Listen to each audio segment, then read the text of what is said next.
సంవత్సరాల తరబడి ఎన్ని మందులు వాడినా మీ మోకాల నొప్పులు తగ్గట్లేదా? ప్రాణ పెయిన్ క్లినిక్ లో అత్యాధునిక చికిత్స. నమస్తే, సుమన్ టీవీకి స్వాగతం.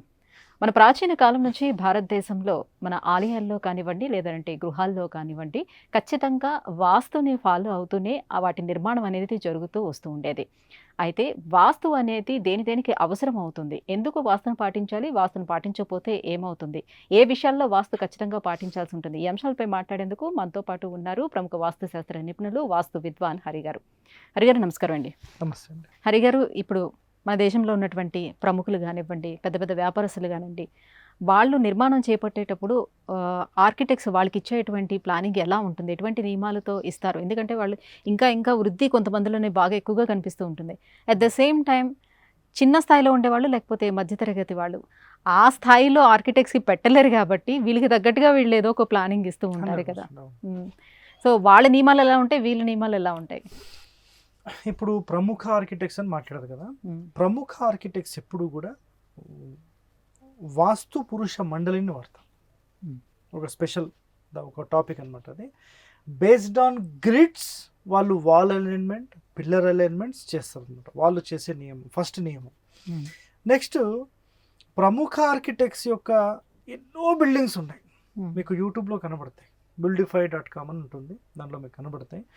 అందులో మీరు గమనిస్తే ఏ బిల్డింగ్ అన్నా ఓపెన్ చేయండి, అక్కడ మీకు ఇది కనిపిస్తుంది, బ్రహ్మస్థానం మీకు కనబడుతుంది. పోనీ సింపుల్ అంటే open to sky, court yard ఏదైనా అనుకోండి, ఓపెన్ టు స్కై ఉంటుంది అందులో. లేదంటే డబుల్ హైట్స్ ఉంటాయి, చాలా హైట్. గత వీడియోస్లో ఉన్నత స్థానంలో హై లెవెల్ వాళ్ళు హైట్ చాలా ఎక్కువగా పెట్టుకుంటారు, లోపల స్లాబ్ లెవెల్ అని చెప్పాను, గుర్తుందా? అయితే కాకపోతే అక్కడ ఒక చిన్న గ్లాస్ లాంటిది ఏదైనా కవర్ చేస్తారు, స్కై అయితే కనిపించాలి. లేదు, కొన్నిట్లో వర్షం కూడా పడేలాగా చేస్తారు. కొంతమంది ఇంటి యొక్క మధ్యస్థానంలోనే చేస్తారు, మరికొంతమంది తూర్పులోనే చేస్తారు, మరికొంతమంది ఉత్తరంలోనే చేస్తారు, మరికొంతమంది ఈశాన్యంలోనే చేస్తారు. వాళ్ళ ఇష్టం ఎక్కడని చేస్తారు. అయితే అంత పెద్ద పెద్ద ఆర్కిటెక్ట్స్ కోట్ల రూపాయలు తీసుకొని ప్లాన్స్ ఎగ్జిక్యూషన్ చేసేవాళ్ళు ఖచ్చితంగా పాటించే నియమం ఈ బ్రహ్మస్థాన ఓపెనింగ్. అయితే మరి ఇంతటి ప్రముఖులు ఈ బ్రహ్మస్థానం పెట్టడం వల్ల ఆ ఇంటి లోపల ఏం జరుగుతుంది అనేది చాలా మందికి ఉండే ప్రశ్న. ఇక్కడ సింపుల్గా చెప్పాలంటే చూడండి, east west north south central lions, ఇవి 4 మధ్య ఓపెనింగ్స్ జనరల్గా. ఇక్కడ ఆగ్నేయ స్థానం, అగ్నిస్థానం, ఇక్కడ భూమిస్థానం, వాయుస్థానం, జలస్థానం, ఆకాశతత్వం ఇక్కడ ఉంది. పంచభూతాలు అని మాట్లాడతాం కదా. ఇప్పుడు చాలామందికి ఒక క్వశ్చన్ ఏమొస్తుంది అంటే, అసలు బ్రహ్మస్థానం సిమెంట్ ఇండ్లకు పెట్టొద్దంట కదా, లేకపోతే పెంకుటిళ్ళకే పెట్టాలి కదా. ఇవన్నీ పనికి మాలిన ప్రశ్నలు ఎవడెవడో వేస్తూ ఉంటాడు, అవన్నీ దిమాగ్ ఖరాబ్. సింపుల్గా చెప్పండి, తల మీద సెంటర్ భాగంలో ఓపెన్ ఉంటుందా లేదా, పిల్లలు పుట్టిన తర్వాత ఉంటుందా లేదా, సహస్రారం ఉంటుంది. సో ఒక మనిషి యొక్క పుర్రెలోనే ఆ ఓపెనింగ్ ఉంటుంది, చనిపోయేంత వరకు కూడా మెత్తగానే ఉంటుంది. టోటల్ సిల్ అవుతుంది కానీ మెత్తగానే ఉంటుంది. ఇప్పుడు ఆడపిల్లలకు కానీ మగపిల్లలకు కానీ ఒక 14 years 15 years వచ్చిన తర్వాత మొత్తం మూతపడిపోతుంది. సో ఆ టైం లోపల ఈ బ్రహ్మస్థానం సెంటర్ ఆఫ్ ద పాయింట్ నుంచి ఎనర్జీస్ తీసుకుంటూనే ఉంటుంది. అదేవిధంగా ఒక ఇల్లు కట్టినప్పుడు ఈ ప్రముఖ ఆర్కిటెక్ట్స్ ఏం పాటిస్తారంటే ఈ ఓపెన్ టు స్కై పాటిస్తారు. ఎప్పుడైతే మీరు ఇంటి లోపల ఉండి బయటికి వచ్చినప్పుడు ఈ 2 డిఫరెన్సెస్ మీకు తెలియవో ఆ ఇల్లు టాప్లో ఉంటుంది. ఏ ఇంటి లోపల అయితే ఈ బ్రహ్మస్థానం ఉందో ఆ ఇంటి లోపల మీరు ఒక 4 గంటలు ఉండి బయటికి వచ్చిన లోపల బయట సేమ్ అనిపిస్తుంది. ఎందుకంటే ఓపెన్ టు స్కై ఉంది కాబట్టి బయటకు వచ్చిన అదే స్కై కనిపిస్తుంది, ఇంట్లో ఉన్న స్కై కనిపిస్తుంది. ఆ లైటింగ్ సేమ్ ఉంటుంది, డిఫరెన్సే ఉంటుంది. అంటే మీరు ఈ ప్రకృతికి అనుసంధానించబడిపోయారు, అంటే మీరు ఈ ప్రకృతికి అలైన్మెంట్ అయిపోయారు మీ ఇల్లు. అంటే మీరు ఇంటి లోపల ఉన్న బయట లోపల ఉన్న ఏమీ లేదు, సేమ్ అయిపోయారు.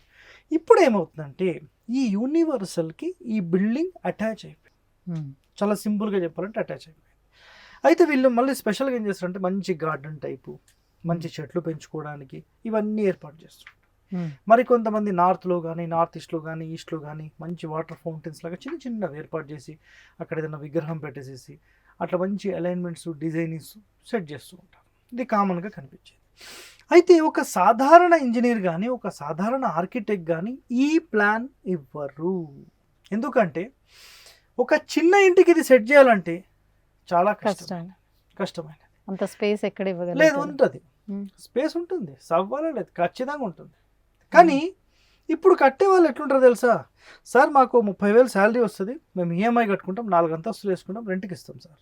ఒకవేళ ఓపెన్ టు స్కై కావాలనుకోండి టాప్ ఫ్లోర్కి వెళ్ళిపోవాలి. ఉమ్. అంతే, సింపుల్. ఇంకా దానికి మించి ఏమీ చేయలేదు.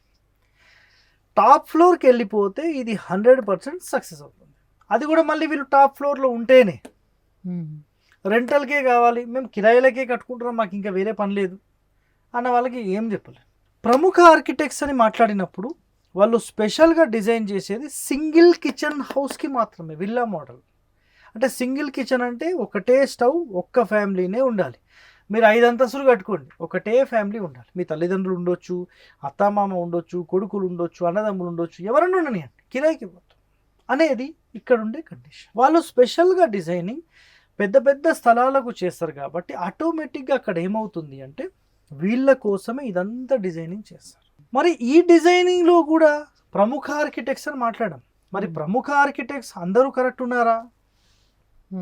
క్లియరా?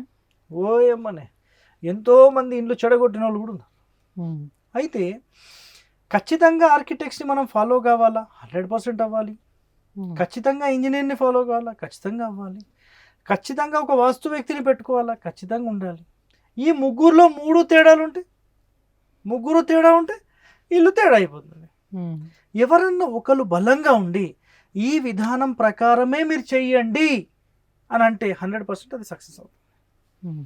ఇందులో ఈ ముగ్గురు కూడా సగం సగం జ్ఞానులు అయితే ఏం చేయలేం. సగం సగం అంటే పర్ఫెక్ట్ గా ప్లానింగ్ అనేది పర్ఫెక్ట్ గా వాస్తుపరంగా ఇచ్చినప్పటికీ కూడా కట్టేవాళ్ళు సరిగ్గా ఇప్పుడు అక్కడ కట్టలేదు, ఎత్తు పల్లాలు ఏవైనా అట్లా జరిగిన అట్లా ఆర్కిటెక్ట్లు టోటల్ కాంట్రాక్ట్ తీసుకున్నప్పుడు దగ్గరుండి చేపిస్తారు, సో అది ఇష్యూ ఉండదు. కానీ అదే ఆర్కిటెక్ట్కి నాలెడ్జ్ ఉంటుంది. దేని మీద ఉంటుంది?